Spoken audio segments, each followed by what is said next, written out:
All right, Jerry Fetta here, CEO and founder of Wealth Dynamics, coming back to you with another Fetta Facts. I want to share with you one of the things I wish I knew before I started using my sacred account. Stay tuned. This one's going to be awesome.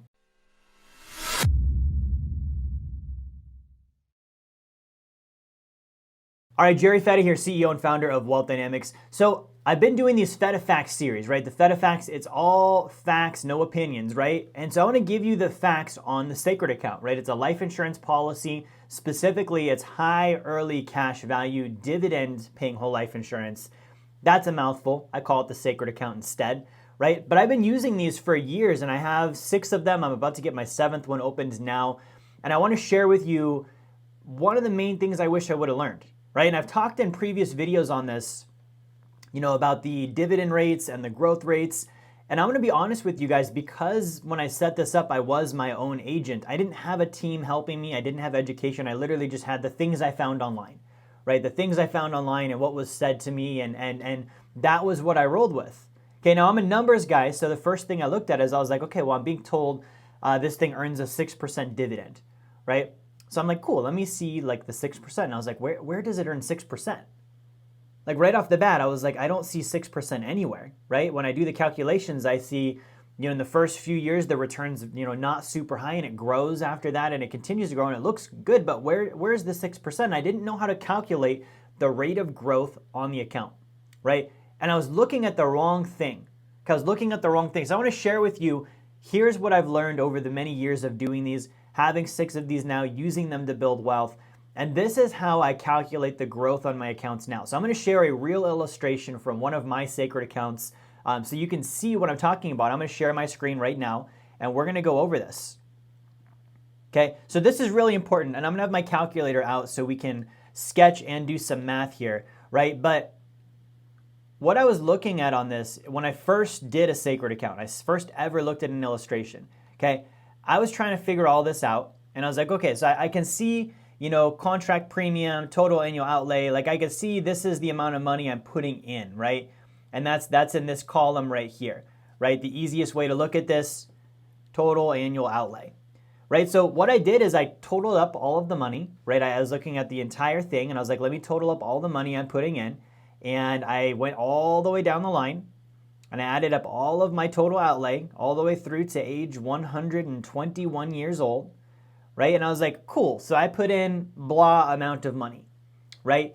And from being a financial advisor, I was learning at the time when I was doing mutual funds and retirement account, this thing called the compounding annual growth rate. So I was like, good. So here's what I'm putting in. Here's what I'm going to have at the end. Let me divide that by the number of years, which is 121 years. And that's my internal rate of return, right? Because that's how you do it in a mutual fund. That's how you do it in a retirement account. I put in this much, it turned to this much, take the difference, divvy it up over the years, and that's my annual return. That's my annual rate of growth, right? And it didn't make sense to me because I was like, wait, but I'm not just letting it sit there. I'm doing things like borrowing against it, and it produces income each year on the dividend rate. It produces a guaranteed interest rate, and something just didn't figure. I couldn't make it click. Right? And it wasn't until I discovered this. Look what just arrived. I just got my copy of the Blueprint to Financial Freedom. Hey, enjoy the rest of the content. I don't want to interrupt you too long, but if you go to jerryfetta.com/B2F promo or click the link in the description, you can get your copy now. Okay? The first thing I'm looking at is what I call the magic ATM machine. And I've talked about this before. I'm going to pull up the calculator so that we have this on the side. Now, the magic ATM machine. What this means is I'm looking at, okay, I'm putting in $11,869 a year, right? And I want to see on my total net cash value, at what point does this total net cash value exceed my total annual outlay, the increase in that net cash value, right? So I put in $11,869 and I'm thinking about this not as an investment, I'm thinking about this as a business. Okay, if this was a business, I don't look at any of my businesses as I've put in this much money and here's how much I can sell it for, or here's how much I'm going to have, and here's the annual rate of growth. No, I look at, obviously I'm contributing and growing the business, but when do I start making more than I'm putting into it? Right? That's the first thing I look at in a business. This is not a retirement account. This is not a mutual fund. This is being your own banker. You're running your own banking business. So you need to look at it like a business, not like an investment, because it's not an investment. Anyone will tell you the legal definition of life insurance is not an investment. You can't say that it isn't one. The government will disagree with you. The insurance companies will disagree with you. So if it's not an investment, we can't look at it like an investment. And I wish I would have known this. Okay? So check it out. Here's what I'm talking about. Total annual outlay. Year one, I put in 11,869. We teach that you have 70 to 90% of your cash value available in the first year. So I have 85.68 available in the first year on my total year-end cash value, right? So let's take a look at what that rate of growth is, okay? Now in the first year, I want to just back up what we talk about on the liquidity. I have 85.68 available out of 11,869 and 61 cents. Okay, that's 72.18% liquidity. I can immediately borrow a little more than 72% of what I've put in. So far meets the litmus test. Okay, now we want to take a look at this. From year two, at the total cash value of year two is 17,462. You see that? Right? It was 85.68. So I want to look at what is the annual increase there. 17,462 minus 85.68 is 88.94. Okay, so I put in year two another 11,869. My cash value increased by 88.94. I'm not quite profitable yet, right? Now some people are going to look at this and be like, why would I put my money into an investment? Because you're thinking about it like an investment when it's not. Why would I put money into something when I don't have all my money available right away? Okay, let me ask you this.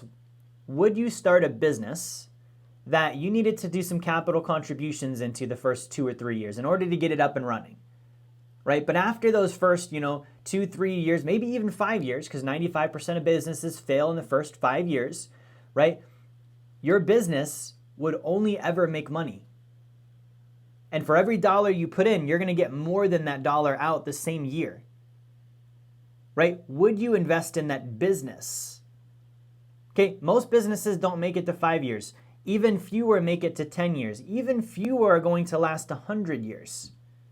Right? We're talking about the top highest echelon of companies now when you're talking about businesses that are going to be around 100 plus years and they're going to be profitable every single year no matter what. Those don't exist very often. So if you could build that business, and it was a banking business, which is an industry that's been around forever and will be around forever, if you could build that business, wouldn't you? Okay, you would just need to understand the numbers, right? So let's take a look at this. Year three, I've got 27,951 on my end of year cash value. The prior year, I had 17,462. So what is the increase there, right? 27,951 minus 17,462. That's an increase of $10,489. So in year three, I put in 11,869 and 61 cents.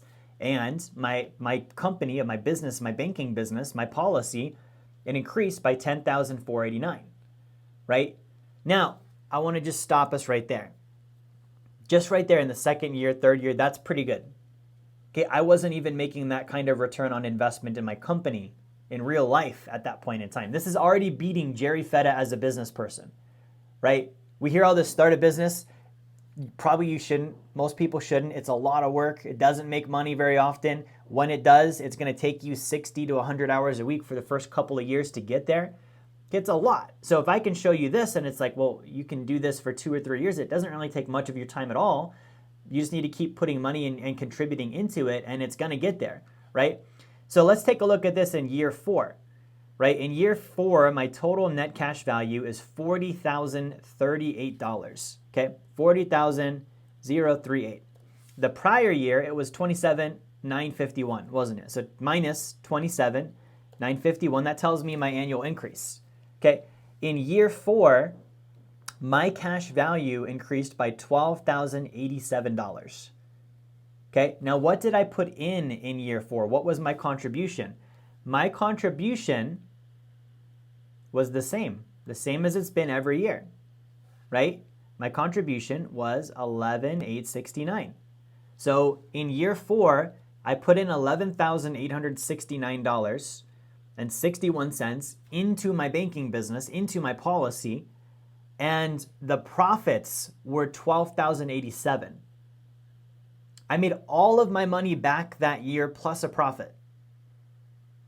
Okay, I want you to realize that does not happen in most businesses. I'm already profitable based on what it costs to run the business. Okay, it costs me $11,869 a year to run the business, and the business already produces more than it costs in the 4th year, and it takes almost none of my time. Right? Now, this is just on the cash value. We're not talking about taking loans yet, because I'm going to show you something on the loans here in a second. But I want to show you year after year, it only grows. Year 5, my cash value is $52,593. The prior year, it was $40,038. So it's another $12,000 something. If you look at year 6, $65,620. The year prior was $52,000. So that's like $13,000. Okay? And it continues to get bigger and bigger and bigger. Right? And I want to show you one final thing before we talk about the loan side of this. Right? Because this is where it gets pretty incredible. Right? So this business of banking, this life insurance policy, which is not an investment, we're not looking at it like an investment. I want to make sure you really get that. We're going to get down to a point where you're going to see my contributions drop. Right? They drop. I'm not putting in $11,000 anymore. I'm putting in $3,000 a year. Right? It doesn't need the same amount of contribution to grow. It's now efficient. It's cash flowing. It's producing. Right? So I want to go down to when I turn 50. Right? So I turned 50 years old right here, age 50. Right? I turned 32 today. Shoot, let's even go down further. Let's double it. If I turn 32 today, let's take a look at when I'm 64 years old. Let's go down there. Okay, twice the age I am now. Okay, so my 64-year-old birthday right here, right? So that year I contribute $29.67. We're still looking at this total net cash value column. Okay, so at the 64th year, my net cash value is $420,533, right? That's what I have in cash value. Now, let's pause here because some people are going to watch this. They're going to say the whole life insurance is a scam. You should never do whole life insurance. You lose all your money. You're not. Guys, I want you to realize I have $420,533 in my cash value at this point of time. I have not put $420,533 into my policy. My break even happened way up here, right? It's happening around year 7, 8, 9, somewhere in there, which means, let's say it happened in year 8, meaning like my cash value is higher than all of the money I've contributed total at that point. I could literally never put another dime into the policy and it would continue to grow. Explain to me how that's a ripoff. Like, do your best job in the comments. You put in money, and then the policy is now worth more than what you put in, and it's only ever going to grow, and you don't ever have to put anything into it again, and it will still keep growing. How?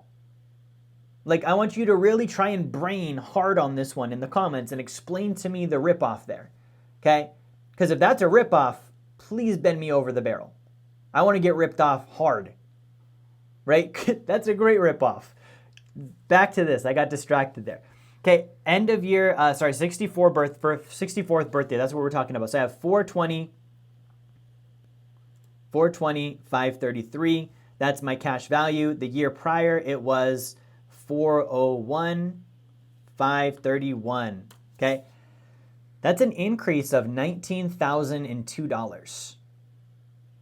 My policy, my banking system, made me $19,002 in profit. What did I contribute that year? $2,967.11.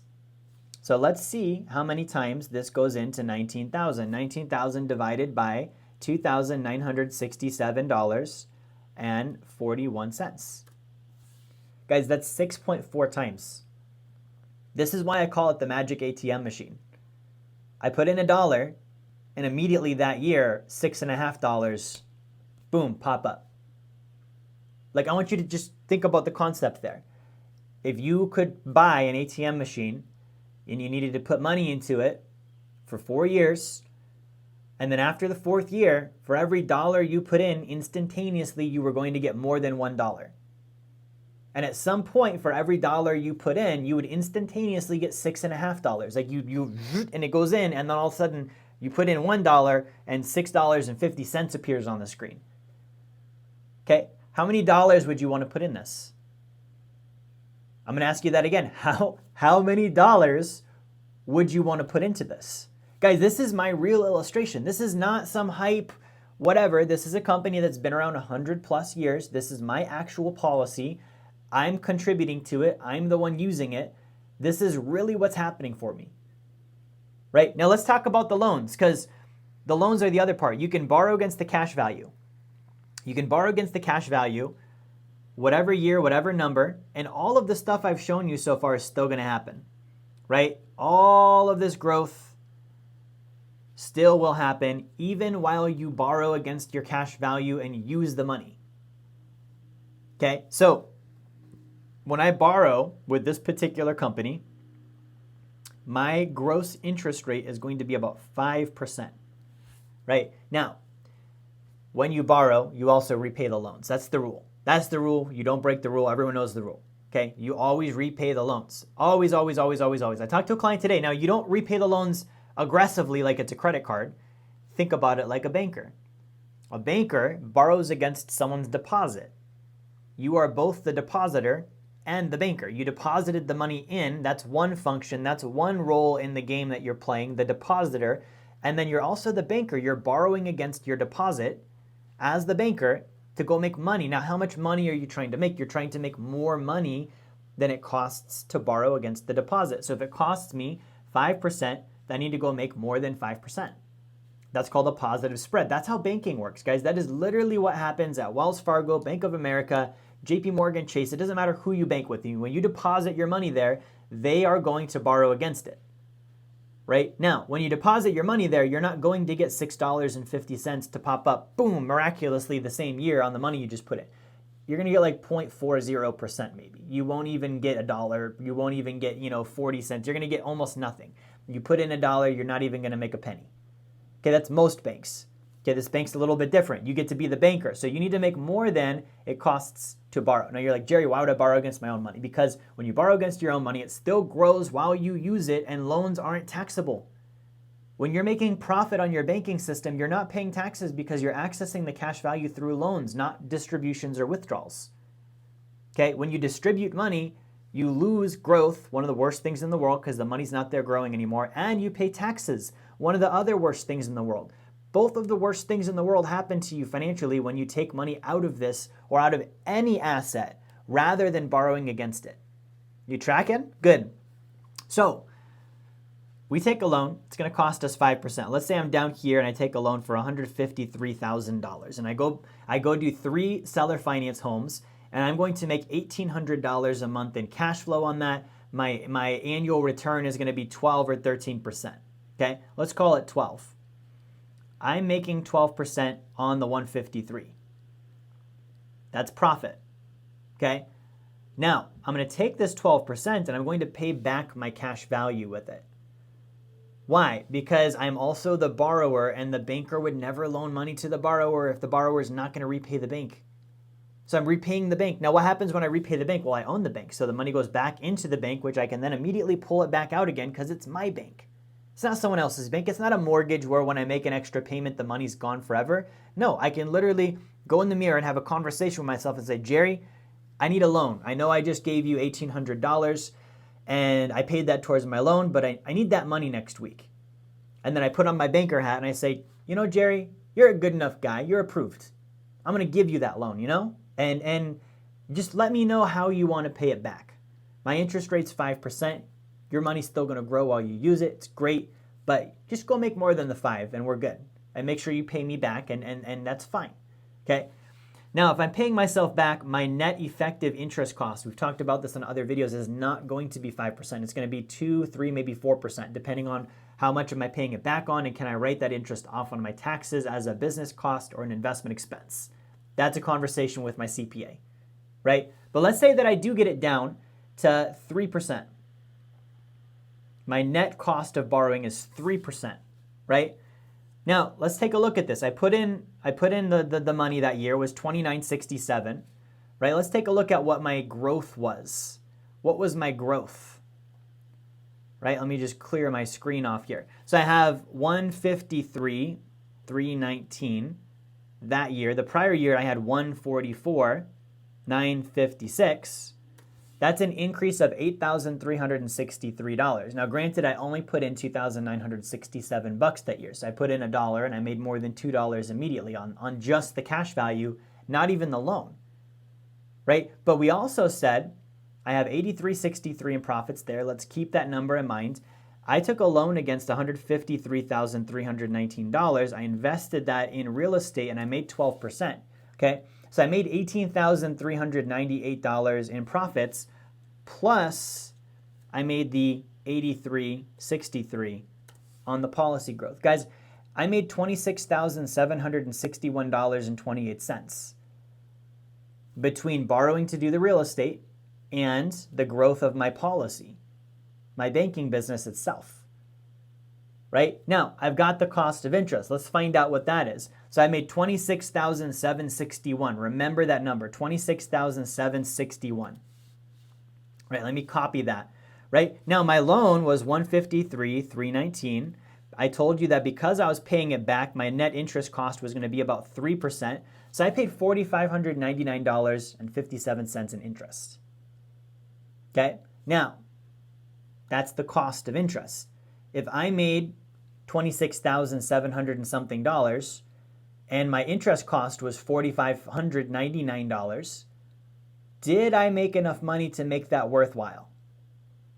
I think so, right? I literally made, what's my cost of interest there? Let's do the math on this. Okay, $45.99 we talked about here. $26,761 was what I made, divided by, what do we say, 45, I think it was 59, 45.99, something like that. Okay, I made 5.8 times more than my cost of interest. 5.8 times more. Meaning I made 581% more than my cost to borrow. Okay, I want you to wrap that in your brain nice and tight.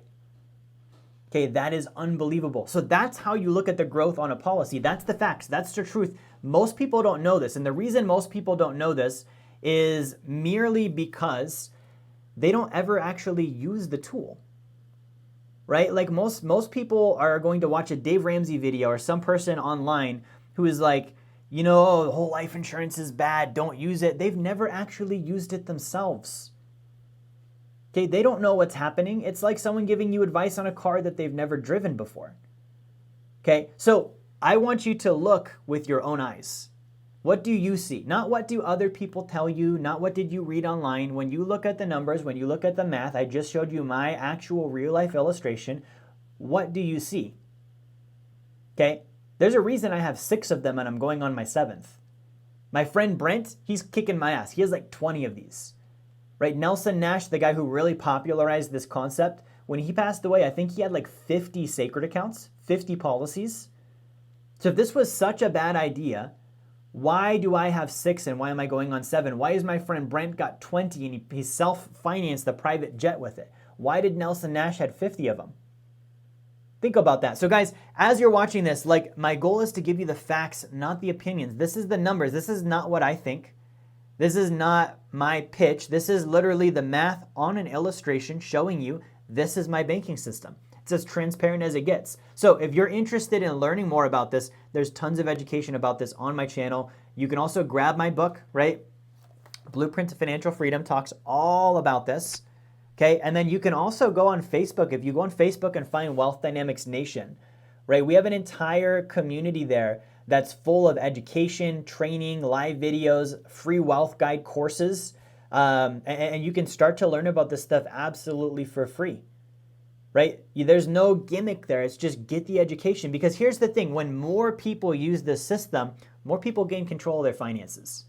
I don't believe in the banking system. I don't believe in Wall Street. I don't believe in the IRS. I don't like those things. So when I have something that gets me money that's never going to be taxed away, again, it's like I'm out of the way of the IRS. I become my own banking system. I never have to bank on a bank ever again as far as deposits and loans are concerned because I am my own banking system. And I never use Wall Street again because I would never take a policy loan and stick it in mutual funds or a retirement account. I would buy real estate or do precious metals leasing or a gold annuity or a real estate annuity or life settlements or grow my business or do personal development or pay off debt or buy a vehicle or whatever it might be that I'm doing. I don't need to use Wall Street anymore either. Okay, I want millions of people to be doing this because it's been around over 100 years. The banks are the #1 owner and purchaser of this exact type of life insurance. So when the place you're putting your money that's doing the exact thing I just mentioned, borrowing against your deposits and loaning them out for a profit, paying you nothing, takes their profits and puts their most prized reserves in the very life insurance I'm telling you about, you know something's up. So guys, that's it today for Fetta Facts. Thanks for watching. Like, share, subscribe. I'll see you later.